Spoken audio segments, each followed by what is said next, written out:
بسم الله الرحمن الرحيم.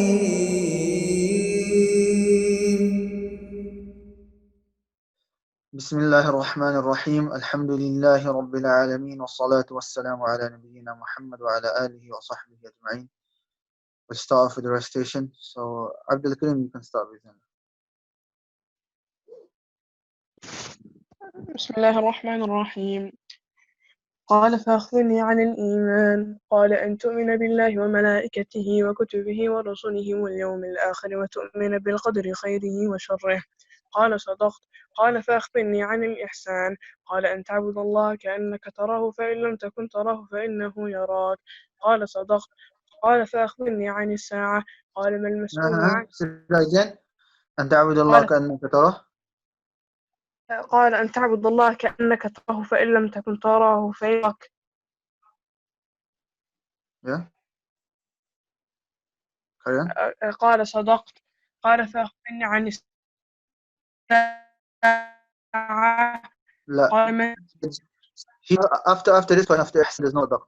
إنه يراك. قال فأخبرني عن الساعة. قال فأخبرني عن الساعة. قال ما المسؤول عنها بأعلم من السائل. قال فأخبرني عن أمارتها. قال أن تلد الأمة ربتها وأن ترى الحفاة العراة عبد العالة الكريم، يس. فأخبرني عن أماراتها. سلاش تراه. قال فأخبرني عن أماراتها. قال أن تلد الأمة ربتها وأن ترى الحفاة العراة وأن ترى الحفاة العراة العالة رعاء الشاء يتضاولون في البنيان. ثم انطلق فلبثت مليا. ثم قال لي يا عمر أتدري من قال ثم السائل. انطلق. قال ثم انطلق. قال ثم انطلق فلبثت مليا. ثم قال لي يا عمر أتدري من السائل. قلت الله ورسوله أعلم. قال هم فإنه جبريل أتاكم يعلمكم دينكم. Okay, mashallah, very, very good. Okay, Ridwan. قال فأخبرني عن الإيمان. قال أن تؤمن بالله وملائكته وكتبه ورسله واليوم الآخر وتؤمن بالقدر خيره وشره. قال صدقت. قال فأخبرني عن الإحسان. قال أن تعبد الله كأنك تراه فإن لم تكن تراه فإنه يراك. قال أخبر. قال ما المسؤول عنها بأعلم من السائل. قال فأخبرني عن أماراتها. قال أن تلد الأمة ربتها أن وأن تلد ترى الأمة الحفاة أن تلد الأمة أن تلد الأمة ربتها وأن ترى الحفاة العراة العالة رعاء الشاء يتطاولون في البنيان. قال ثم انطلق فلبثت مليا. ثم قال لي يا عمر أتدري من السائل. قلت الله ورسوله أعلم. قال فإنه جبريل أتاكم يعلمكم دينكم. ما شاء الله. عمار. قال فأخبرني عن الإيمان. قال أن تؤمن بالله وملائكته وكتبه ورسله واليوم الآخر وتؤمن بالقدر خيره وشره. قال صدقت. قال فأخبرني عن الإحسان. قال أن تعبد الله كأنك تراه فإن لم تكن تراه فإنه يراك. قال فأخبرني عن الساعة. قال ما المسؤول عنها بأعلم من السائل. قال فأخبرني عن أماراتها. قال أن تلد الأمة ربتها وأن ترى الحفاة العراة العالة رعاء الشاء يتطاولون في البنيان. قال ثم انطلق فلبثت مليا. ثم قال لي يا عمر أتدري من السائل. قلت الله ورسوله أعلم. قال فإنه جبريل أتاكم يعلمكم دينكم. ما شاء الله. جميل جميل. Okay, the first question is for Ammar, inshallah. Ammar, what are the pillars of Ihsan? And there's only one pillar for Ihsan, ما شاء الله. جميل. Which is? and that you worship Allah as if you can see him, but we don't see him, so he sees us. But you know that Allah subhanahu wa ta'ala can see it. Jamil. That was like a trick question. What are the pillars of Ihsan? There's only one pillar. Ihsan is only one pillar. Islam is 5, Iman is 6, but Ihsan is only one pillar. However, the second question, you've written 2 types of Ihsan. I think it's a mistake, and a better way of writing this question. What are the 2 levels of Ihsan? Because the types of Ihsan are something else, and inshallah, in the future we can mention those. So, Abdul Kareem, what are the 2 levels of Ihsan? The higher one is Ibadat al-Shawq wal-Talab, which this is worshipping Allah out of love and desiring reward. The second was which is the lower one, Ibadat al-Muraqaba wal-Khawf. This is worshipping Allah due to Him knowing you, due to you knowing that you are being observed. MashaAllah, Jamil. And finally, Radwan, explain to me Hadith Jibreel generally. It says Jabreel, it's meant to be Jibreel. Hadith Jibreel generally. Even though there is different qira'at. Radwan. So a man came totally unknown, and he came to the gathering of the Rasul sallallahu alaihi wasallam. He sat next to the Prophet. He put his hands on the Prophet's thighs and asked him 5 questions: Islam, Ihsan, Iman, about the Day of Judgment, and the Prophet would answer them. And when he answered the questions, the man would say, "You've spoken." And then he left, and the Prophet told Umar radiallahu anhu that this man was Jibreel. Okay, mashallah, yeah, that's generally, even though a few parts here and there you might miss out, but generally that is the hadith of Jibreel. Jazakumullah khair. We'll start off with the lesson, inshallah. Now, before today's lesson is actually very, very easy. Today's lesson is very easy. But before we go into it, I just want to mention something which shows the importance of this hadith. Okay? Because this hadith is basically what we have taken so far regarding the question, what is your religion? Everything about Islam that we explained, and everything about Iman, and everything about Ihsan is explained in this hadith, and in fact more. Hence why just today, just before the lesson, alhamdulillah, I translated this statement of Imam al-Nawawi where he says, "I'lam, know that this hadith combines different types of sciences, knowledges, manners, and benefits. Rather, it is the foundations of Islam." This hadith is like the foundation of Islam. Hence why Imam al-Nawawi made it the second hadith from his 40 hadith. So, and Imam Muslim made it his first hadith from his Sahih Muslim. Then we have the statement of Al-Qadi Iyad, where he says this hadith comprises of all functions of worship, internal and external, from the compacts of Iman, meaning the contracts, in the beginning, middle, and end, from the actions of the limbs, and from the sincerity of secrets, and protection of the corruption of actions. And now this part is very important. To an extent, verily all Islamic sciences return back to this hadith, and are filled with it. And inshallah, obviously those on Instagram, obviously you can't write it down as quick. However, those on Zoom can see this translation, and I'll put it up on the Instagram after this lesson, inshallah. There's another statement which is translated by our brother Abu Abdullah Abdul Rahman al-Pakistani. He mentioned a statement of Ibn Rajab that this is a great hadith. It consists of an explanation of the entire deen. Due to this, the Prophet ﷺ said at the end that it was Jibreel who came to you to teach you your religion. So these, I don't want to take too long on these quotes, but this is just to show that this hadith is an amazing hadith. This hadith has so many fawaid, and we have just touched, the surface. We haven't even gone into depth. Okay, and there's so many fawaid that one can pick from this hadith. So now we're going to go back to the explanation of the hadith. Now what we have explained so far is that Jibreel, or a man, we'll find at the end of the hadith, it was Jibreel alayhi salam, came to the Prophet sallallahu alayhi wasallam, and none of the Sahaba recognized him. And he had clean clothes, so it shows that he wasn't a traveler. Then he came and he asked the Prophet sallallahu alayhi wasallam regarding the first question, which is Al-Islam, and the Prophet sallallahu alayhi wasallam answered. Now we move on to the second question where, and I don't need to read it word for word because the translation is there, just in terms of meaning, so we can go fast. And this is one way Shaykh Haytham actually taught us. He didn't sit down and go through every word for word. Some things are straightforward, which you can just read from the book. So then he asked the Prophet ﷺ about Iman, and the Prophet ﷺ mentioned the 6 pillars of Iman. Okay, the Prophet ﷺ didn't mention a definition, he mentioned the 6 pillars, because these are pillars, and without a pillar, imagine a house without a pillar, the house would fall. And then after this man said, Sadaqt, again, you're right. And then the Prophet ﷺ asked regarding Ihsan. Jibreel alayhi salam asked the Prophet ﷺ regarding Ihsan, and the Prophet ﷺ said the same answer that we have gone through before. Then after this, he asked the Prophet ﷺ, فَأَخْبِرْنِي عَنِ السَّاعَةِ. He said to the Prophet ﷺ, tell me about the hour. Tell me about the hour. And this is something very, very important. Look at the answer of the Prophet sallallahu alaihi wasallam. The Prophet sallallahu alaihi wasallam said, "Mal mas'ulu anha bi'alami min as-sa'il." The one being asked does not know more than the one asking. Those who can see, it's where the number 2 is.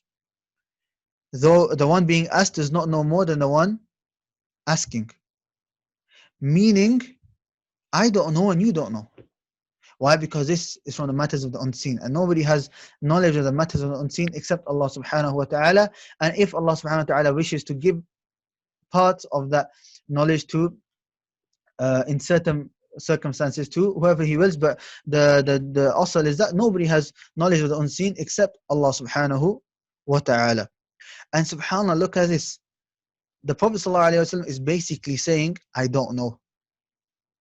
And we're going to come to the end of the hadith where Umar radiallahu anhu will also say, I don't know. He will say, Allah and His Messenger know best. So if the Prophet sallallahu alaihi wasallam and Umar radiallahu anhu can say, don't know, so who are we? When we get asked questions, a lot of us, we feel shy to say, I don't know. That shouldn't be the case. Umar and the Prophet ﷺ are saying, I don't know. And then there's that famous story of Imam Malik rahimahullah, where a man came from far away to ask him 40 questions. Imam Malik rahimahullah only answered 6 of them, and to the remaining 34 he said, I don't know. So this man said, you are Imam Malik, you're the Imam of Medina, one of the most knowledgeable people alive in this era, in this time. How can I go back to my people and tell them I don't have an answer? Imam Malik basically said to him, get back on your horse and tell him that Imam Malik doesn't know. What do you want me to do? I don't know. And this shows how high somebody's knowledge is, and also how high they are in terms of their religion. Because they fear Allah subhanahu wa ta'ala, and they know speaking about a religion without a knowledge is from the major sins. And there's many ahadith regarding that. But I think this hadith that is mentioned here is enough that the Prophet ﷺ is saying, I don't know. So we should also say, I don't know. And also regarding questions, and it's due to it being appropriate here, I'll mention it as well, is that students, as you can see here, Jibreel alayhi salam is asking the Prophet ﷺ questions. So we should ask questions if you don't understand something. Hence why Imam Bukhari mentions the statement of Mujahid in Bukhari. Mujahid was a tabi'i. He said 2 types of people will not learn: the shy and the arrogant. The shy will never ask. If he doesn't understand anything, he will never ask. And the one who is arrogant, he will think, I don't need to ask, I know everything. So he will never learn. So this is something very, very important. In fact, Ibn Abbas radiallahu anhu, somebody was asking him, how did you attain this knowledge? And he said, بِلِسَانٍ سَؤُولٍ وَبِقَلْبٍ أَقُولٍ. He said, by a tongue, a questioning tongue, and a reasoning heart, meaning a heart that would think. So the first thing he said was a lisan, a tongue that would ask a lot. So it's very important to ask questions. However, there are mannerisms to asking those questions, and I will mention them at the end, bi'ithnillah. Anyways, to carry on with the hadith, then after the Prophet ﷺ saying that we don't know when the hour is, this man asks, okay, tell me about its signs. So tell me some signs. If I see these signs, I know the hour is close. So the Prophet ﷺ mentions 2 signs, and these 2 signs are from the minor signs of the Day of Judgment. The first is, he answered, the slave girl would give birth to her master. A slave girl will give birth to her master. Now this actually troubles some of the ulama. What exactly does it mean by this? Now Shaykh Haytham Sarhan, there's many aqwal, there's so many. However, he's mentioned 3, and these 3 you could say are the main 3 opinions of the ulama, what it means regarding this. So if you look at the bottom of the page where he says number 3, he says this has 3 meanings. Firstly, changing of roles within society. I mean, this is a phrase showing us that the society is those who are weak, they're the ones going to be in charge. Those who are ignorant, they are going to be in charge. And all the roles are just going to be changed. Okay? The second is disobedience to parents. And this is a very strong one. That a slave girl will give birth to a master, meaning the child will treat their parents as though the child is the master. And they will be very, very disobedient to their parents. And we see this right now, the way children speak to their parents. And the third is an increase in slavery. And some ulama explain this by saying that there will be so much slavery people will start buying slaves and they won't even know that if they bought a slave girl, that this slave girl is actually their mother. And some ulama say that this has passed. Ala kulli hadith, the three opinions of the ulama. The second sign of the day of judgment is, and you will see the barefoot or barefooted, sanctity clothed, meaning naked, destitute shepherds competing in constructing high buildings. You will see shepherds that don't own anything, and you will see them competing each other in high buildings.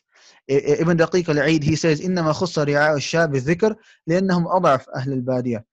He says the reason that in this hadith is mentioned the shepherds is because they are the weakest types of Bedouins. They have nothing. Okay, but you'll see that these are the people who are competing in building high buildings. And some ulama say that this is similar to the meaning of the one of the opinions of the previous sign, which is that you'll see that the weak people, they will be in charge, the foolish will be in charge, the ignorant will be in charge. And all of these are different opinions of the ulama. After the Prophet ﷺ answered this question, this man went. Hence why he says, then he went, and I stayed for a long time. Who is the one saying I stayed for a long time? Umar radiallahu anhu saying. And then he said, oh Umar, do you know who the questioner was? So the Prophet ﷺ is now asking Umar, do you know who the questioner was? And I said, Allah and His Messenger know best.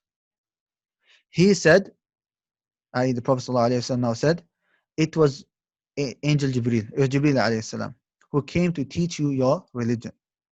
And this is very important. He came to teach you your religion. And this shows us that this hadith is our religion. Hence why it has such a important status when it comes to seeking knowledge, and it's like a foundation in the religion. Also, another thing which I can add here regarding Jibreel alayhi salam asking questions is that sometimes you'll find that the person asking the question, okay, he could know the answer. However, he's asking it. Why? Because it's benefit to other people. Okay? And this is something very important. Sometimes when you ask a teacher a question, you should ask those questions which are of benefits. Now, in terms of asking questions, Shaykh Hitham Sarhan doesn't go into this deeply. However, Shaykh Ursaini in his Ta'azim al-Ilm, he mentions 4 principles of when asking questions. 4 principles of asking questions. He says, firstly, and these are just some, not all of them, but because this is a beginner's book in the Mannerisms of a Student of Knowledge, we'll just mention these quickly. The first, al-fikru fi su'alihi limadha yas'al. The first, even before asking, you should ask yourself, why am I asking? Am I asking just to cause fitna? Am I asking just to find out what his opinion is, and that Sheikh's opinion, and then just hit the 2 opinions together and say, look, he said this, or do I actually sincerely want the answer? So the first is thinking about why you are asking the question. The second is to ask that which is needed or that which has benefit. Like, you don't ask a question which has no benefit. And this is like Hadith Jibreel. These questions are the questions of the religion. They are the foundations of the religion. So you ask that which is beneficial. The third, al-intibah ila salahiyati hal al-shaykh, is that when you're asking the question, you pick the appropriate time to ask the question. Okay? So you could see here that the Sahaba, they were sitting, and then this man came. It shows that, and this is a benefit, that how the Sahaba will sit with the Prophet ﷺ and benefit from them, and how they will benefit from a teacher. So to ask at that time, it was fine. The Prophet ﷺ wasn't busy, he wasn't doing anything else. Sometimes the Shaykh is busy, he's on the phone, he's got an exam, he's running around doing something, housework, whatever it may be. Or he might be angry, okay, that something's happened and it's just made him upset. It's not the best time to ask a question. Wait and ask him later. The fourth thing the Shaykh says is the way of asking the question. Okay, so now you've actually come to actually asking the question is very important to know how to ask the question. You don't say, how can you say this to the teacher? Okay, or you can say, I think what you said is a weak opinion. Or, Sheikh, I've researched this, I don't know Arabic or anything, but I researched it for like a 5-minute Google search, and I found this, and I think this is correct. Now, you don't speak like that to your teacher. Okay, when you ask a question to a teacher, you ask out of a position that you want the answer, like it's a problem. And this has many stories of Shaykh Usaymi. Somebody, I just saw a video, somebody asked him that, could you tell us, because they were reciting a hadith and he was reciting in a nice voice, So then somebody wrote to Sheikh Usaymi that, could you tell the reciter not to recite like that, please? It's not the correct way of reciting, and so on. And Sheikh Usaymi just refuted the person asking the question, saying that, how can you say it's not the right way? Okay, him reciting a hadith in a nice voice, nothing wrong with it. Okay, him applying some, like for example, a qaf, making a full mouth. These are he's not making it like the Quran, because these rulings were general in Arabic anyway. Okay, it wasn't specific to the Quran. And then at the end, the Sheikh said, when you ask a question, ask it as a problem, don't ask it as you know. Some of the other etiquettes of asking questions is making dua for the Sheikh. Ahsan Allahu alaykum, hayakum Allah, barakallahu fikum. These types of dua before asking the Sheikh a question, and so on. So these are 4 principles. And just to repeat, firstly, thinking why are you asking the question, then asking what benefits, asking at the correct time, and fourthly, in the correct manner. Now, to finish off today's lesson, the Shaykh here has some benefits from Hadith Jibreel. Okay, these 2 pages, page number 62 and page number 63. And these are amazing benefits, and inshallah, we're going to go through them. So, number 1, from the mannerisms of asking questions is you ask about that which is more important or beneficial first. Okay, and look, subhanAllah, and this is taken from the hadith. He asked, what is Islam? What's our religion in Islam? And then later on about Qiyam as-Sa'ah and so on, the Day of Judgment. Number 2, the student of Islamic knowledge must also take care of his or her appearance. Look how Jibreel Islam came, clean clothes, white clothes, black hair, he wasn't dirty or anything. And it's mentioned in the books that Imam Malik, before he would teach, he would go have a shower, wear new clothes, put perfume on, comb his hair. Why? Because he would go to teach the sayings of the Prophet ﷺ. So look at the respect he had for the knowledge. The third benefit is, after the death of the Prophet ﷺ, we don't say Allah and His Messenger know best, rather we only say Allah knows best. And this is Umar radiallahu anhu was asked by the Prophet ﷺ, do you know who this man is? And Umar radiallahu anhu said that Allah and His Messenger know best. This shows that in the time of the Prophet ﷺ, you can say Allah and His Messenger know best, because remember, the Prophet ﷺ doesn't have knowledge of the unseen. However, if at the time the person didn't know, then wahi, revelation, would have come to him and the Prophet ﷺ would have known. So they say at the time of the Prophet ﷺ, it was okay for them to say, but now he's passed away, sallallahu alayhi wasallam, and now it is only to say Allah knows best. This is one answer of the ulama that they give regarding this. The fourth, and this is very important, and this one I need you guys to pay attention to. There are 5 things which have rights on the student of knowledge. 5 things. In fact, I think it's a mistake. I'm just checking. It's 6. It's 6. In the book, it says there are 5 things. It's actually 6 things. 6 things which have rights on the student of knowledge. So a question is going to come to you. What are the rights that a student of knowledge has to uphold? You have to tell me 6 rights. These 6 rights you have to memorize. Then examples are going to come, and you don't have to memorize all the examples. You have to just understand them and mention a few if you can. The first is a right with himself, the way he is with himself. And we'll give examples, inshallah. The second is with his teacher. The third is the place that he studies. The fourth is his colleagues, classmates. The fifth are the books that he is learning from. And lastly, number 6 is the knowledge itself. These are 6 rights of a student of knowledge: himself, his teacher, his place, his colleagues, books, and the knowledge itself. His self, teacher, place, colleagues, books, and knowledge. These are 6. And these have to be known. And then the Shaykh gives a number of examples. So for example, rights of your own self. There are many, many given. And each one you could have a whole lesson on. And there are books that go through the mannerisms of students of knowledge that would go through this. From them, I'll mention 3, inshallah. You guys can write this down if you want to. And in the future, I do plan on going through all 3 books, bi'idhnillah. The first is ta'zeemul ilm. Ta'zeemul ilm. Glorification of knowledge by Sheikh Salih al-Usaymi. Ta'zeemul ilm. Glorification of knowledge by Sheikh Salih al-Usaymi, who's alive right now, from the greatest ulama of our time. And he's the one that has a famous Dawrah every year in winter in Al-Masjid Nabawi, where he goes over 15 books. And this year, subhanAllah, I attended. It was amazing. There were over 6,000 students in Masjid Nabawi that attended. May Allah reward the Shaykh and preserve him. The second book is Hilyatu Talib al-Ilm. Hilyatu Talib al-Ilm literally means the beautification of a student of knowledge, and sometimes translated as Mannerisms of a student of knowledge, just for the context. And this is by Sheikh Bakr Abu Zayd. Bakr Abu Zayd, who is a contemporary of Sheikh Ibn Uthaymeen. And Ibn Uthaymeen himself has explained this book.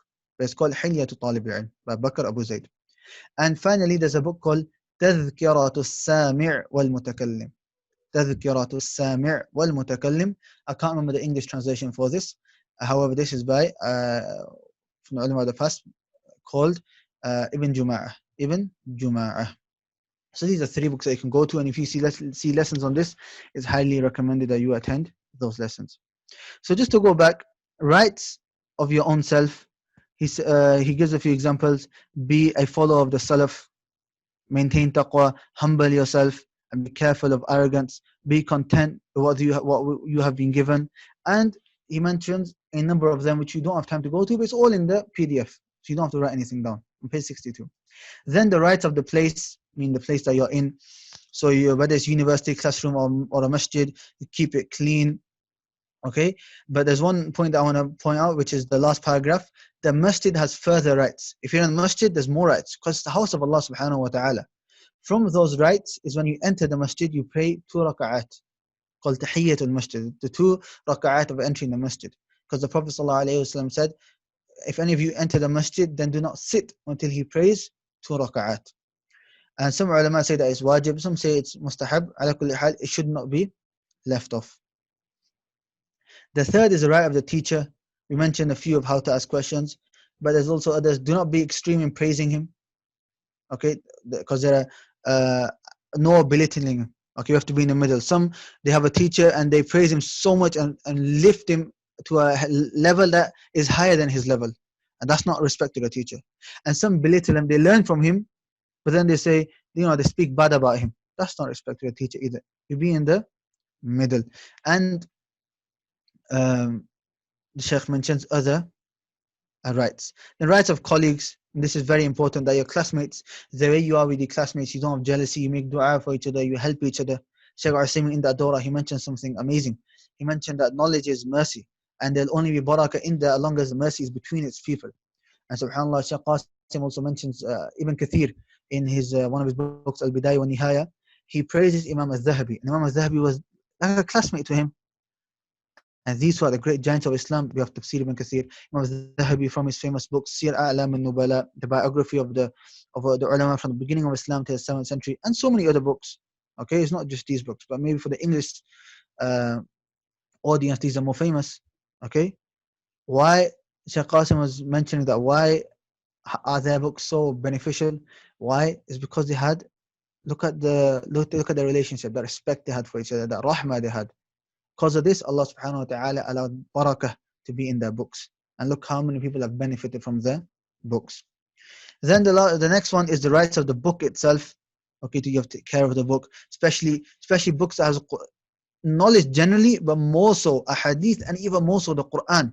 People put it on the floor, for example. That's not the case. Okay, that's not respect especially to the Quran. Okay, and also the hadith of the Prophet ﷺ. Sometimes, okay, if you've sat there in a place for like hours straight and there's no place to put it down, and you put it down for a few seconds or something, that could be overlooked. Okay, but generally it shouldn't be the case, especially with the Quran. And nowadays we have benches, etc. We should always put it there and not on the floor. And lastly, the rights of knowledge itself. Okay, from them is acting upon that knowledge, teaching that knowledge, having patience upon that knowledge, learning in stages, giving da'wah. All of these are rights of the knowledge. And with that, today, alhamdulillah, we finished Hadith Jibreel. And alhamdulillah, with this, we have finished the second question, which is, what is your religion?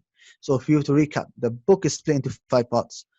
4 points Surah Al-Asr, 3 points regarding Tawheed, the importance of Tawheed, number 4, the main part of the book, and the 5th one is at the ending. We are on the 4th one, which is the main part of the book. And the main part of the book has 3 questions. Who is your Lord? What is your religion? And who is your Prophet? We have taken who is your Lord, and we have taken what is your religion? This is what we just have finished now.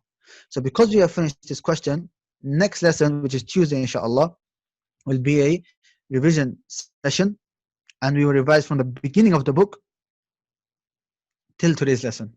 But I'm going to be, we have, alhamdulillah, at the beginning we revised quite a few times. I'm going to be focusing more on this part, which is what is your religion, and then regarding Allah subhanahu wa ta'ala also, and the different types of ibadat, the worships. Okay, so inshallah, this is an amazing opportunity for you to revise, go over. If you're memorizing, try to allow yourself to be able to read from the beginning till the dars without stuttering. Go over the notes and solidify it, because that's the whole point. And that is the goal, that when we are studying, we learn, we can solidify it and act upon it bi'idhnillah, and not to learn and then to let the knowledge go, as they say, come in one ear and leave out the other ear, because rather this will be a greater proof against us on Yawm al-Qiyamah. Like the Prophet ﷺ said, وَالْقُرْآنُ حُجَّةٌ لَكَ أَوْ عَلَيْكَ. The Quran is either a proof for you or against you, narrated in Sahih Muslim. We'll stop here. سبحانك اللهم وبحمدك أشهد أن لا إله إلا أنت أستغفرك وأتوب إليك. And we'll take in.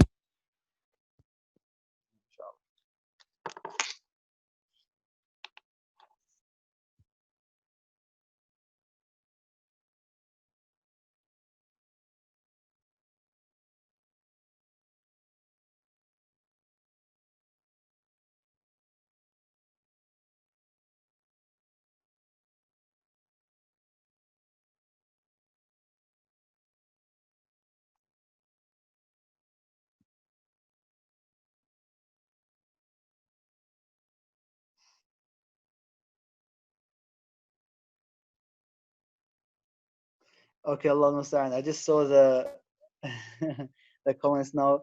The screen was not shared on Zoom. Ala kulli hal, it's okay, it's okay. It's not the end of the world, inshallah.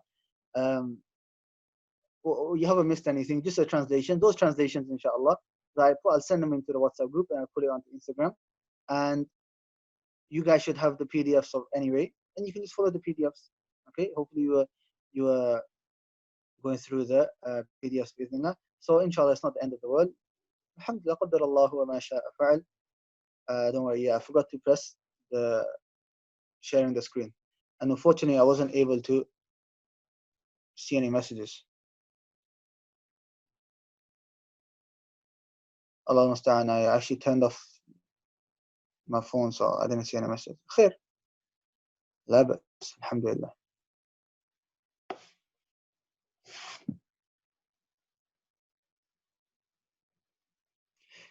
Assalamu alaikum. Regarding a slave girl giving birth to a master, go back to the book. The three are written there. But what are the three books again and the authors? The first is Ta'zeemul Ilm, Glorification of Knowledge by Sheikh Salih Al-Usaymi. The second is Hilyatu Talib al-Ilm, the beautification or mannerisms of seeking knowledge by Bakr Abu Zayd. And the third is Tazkiratu Sami' wal-Mutakallim, Tazkiratu Sami' wal-Mutakallim by Ibn Juma'ah. Why Jibril referred to alayhi salam, not the angels? Wallahu a'lam. Maybe due to his job. What book to refer for biographies of ulama? It's a book called Siyar A'lam al-Nubala. Siyar A'lam al-Nubala by Imam al-Dhahabi. It's not translated into English, so it's only in Arabic. Advice for laziness. One advice is to always remember your goal. Okay? Always remember your goal, and that will push you, inshallah. The second is to have good company or a teacher, somebody that will push you. So, for example, I know the memorization is getting a bit hard, but like I let everyone off the previous lesson to revise, and hopefully, if you're following the lesson, they should force you to do the lesson more. And if you have friends that can test each other, inshallah, that will push one another.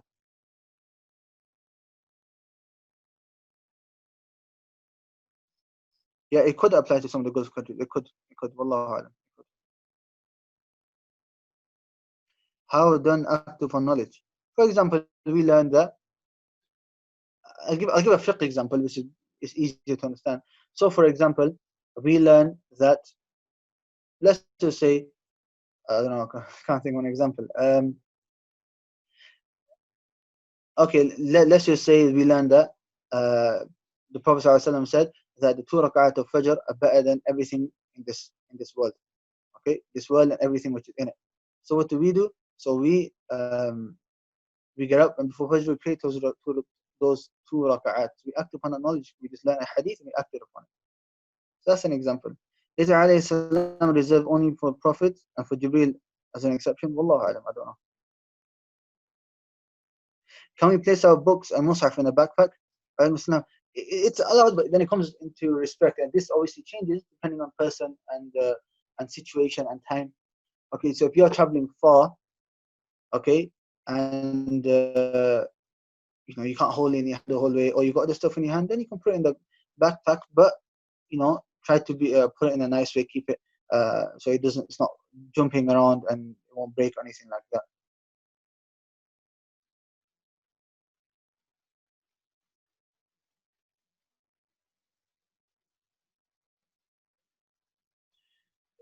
So do all the signs or they don't have a negative, like how should our attitude towards them be? Wallahu alam.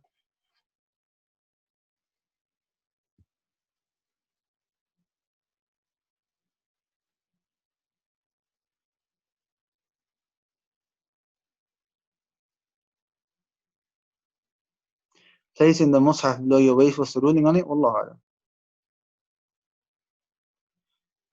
The PDFs, okay, the PDFs people are looking for, inshallah, we'll resend it. We will resend the PDF of the Arabic and the explanation today, bi'idhnillah. Okay, but if you go into WhatsApp and if you go to media and or you know you click on the top, there's a option documents, I think it is. All the PDFs come up. It's also sent in the Telegram group. Telegram group just go right to the top, But we'll send it again today, bi'idhnillah. And I see I'm going through some of the questions and screen is blank. Qadar Allah ma shafa'a. These things happen in knowledge. When seeking knowledge, things like this happen. Sometimes you miss a lesson, you're waiting for recording. For example, I taught Usūl and I taught it in depth last time. Okay, and this is in the summer, and the brothers recorded, but half the files got corrupted. Qadar Allah ma shafa'a. It's not a problem. What will be the next memorization? The next memorization is nothing, just revision. The next lesson is revision from the beginning till where we have taken today. Then after that, it will be most likely the next 2 pages. If you guys want to go ahead, no problem. Don't always wait for me to send the memorization. Generally, it's 1 or 2 pages. Okay? Even if I don't send anything, you should always be memorizing about 2 pages anyway. Okay, so go ahead, there's no problem. And that's happened. Shaykh Qasim sometimes, the lesson after Isha, after Maghrib, he sent this is the memorization. Happens sometimes. Some days you get late. Telegram group, please, so I can join. Message me later, inshallah, and I'll send you the link to the Telegram group. Musa, Wallahu alam. Wallahu alam. Maybe, I think it does, but I'm not 100% sure at the moment.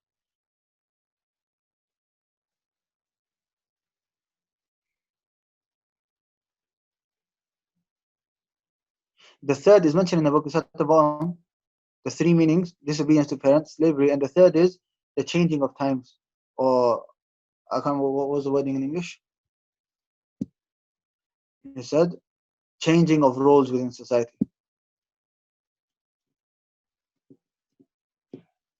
Another etiquette of asking questions is that you don't repeat your questions. Some brothers, I see your questions, and I mentioned this before. If I don't answer it, there's a number of reasons to it. Or even if I say I don't know, there's a number of reasons to it. It's not just one thing. So I see your questions, don't ask it again.